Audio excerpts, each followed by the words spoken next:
After so many years, this is Vardar final match at home. How do you feel?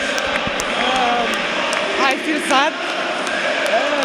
Of course, I feel happy to go in Final Four, but I think it's amazing to play here, and I really love this club. Then I'm sad it was the last game here, but I hope we will win this finally Champions League to give this to all these people because they really deserve this. So in Budapest, we go for a victory. Of course, like every year. I really think it will be really hard. It's so difficult and sometimes it's just detail and it's a sport. It's for this we love to play handball and I just hope we will leave a nice moment there. Dragana, bila si samo jednu sezonu u Vardar, ali evo, vidiš kakve sve emocije ima na ovaj zadnji. Stvarno, meni je jako žao što ovo nije trajalo i nisam ni uspela da kažem pravo da zavolim ove devojke. Kad sam ih zavolela onako kako treba, već je bio neki kraj, tako da u meni su izazvale mnogo emocija, mnogo probudile toga i mnogo sam srećna što sam došla ovde, što sam obnovila neka prijateljstva, što zajedno sad gradimo nešto. Iako sam bila 6 godina u budućnosti, mnogo me vežu lepe uspomene i mislila sam da se nikad nešto slično neće ponoviti, ali ovde sam stvarno preživela prelepe dane, mesece. Ja stvarno nemam ni jednu lošu reč da kažem. Mnogo mi je teško i žao što je ovo poslednja utakmica ovde, ali evo obećavam da ćemo napuniti ovu halu još jednom kad se vratimo sa titulom Lige šampiona.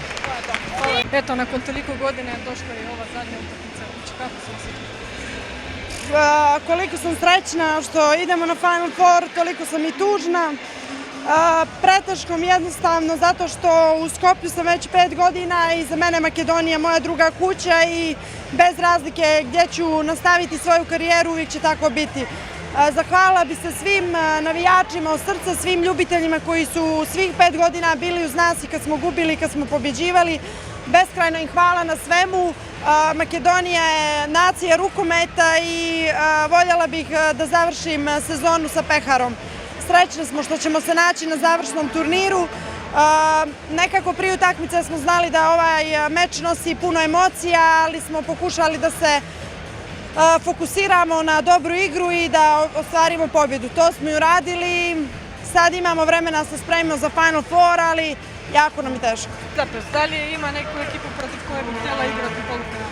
Iskreno, nebitno mi je sa kim ćemo da igramo, važno je da se mi spremimo i da damo svoj maksimum. Kad igramo kao tim, bez razlike ko će nam biti protivnik, imamo šanse. Sve ekipe su podjednako dobri i sve ekipe imaju jednako šanse da osvoje trofej. Hvala ti. Znači, ova je posljedna nadgovor za Vardar doma. Kakve su tvoje emocije postavljene? Pa kako što vidovte сега на крајот, ова беше еден последен матровар што играме на домашен терен и воопшто Вардар, затоа што знаете сите дека веќе нема да биде, посебно жените. Навистина ни е многу жал, посебно денеска, колку имавме публика и каква беше атмосферата, неверојатна. И после 3 години, откако сум јас тука, значи ова не знам, немам коментар. Навистина ми е многу сме тажни сите и што ни преостанува, еве сега сме во Final Four, ни преостанува уште ако се потрудиме да дојдеме до една посакувана титула и да се разделиме барем со некој среќен крај.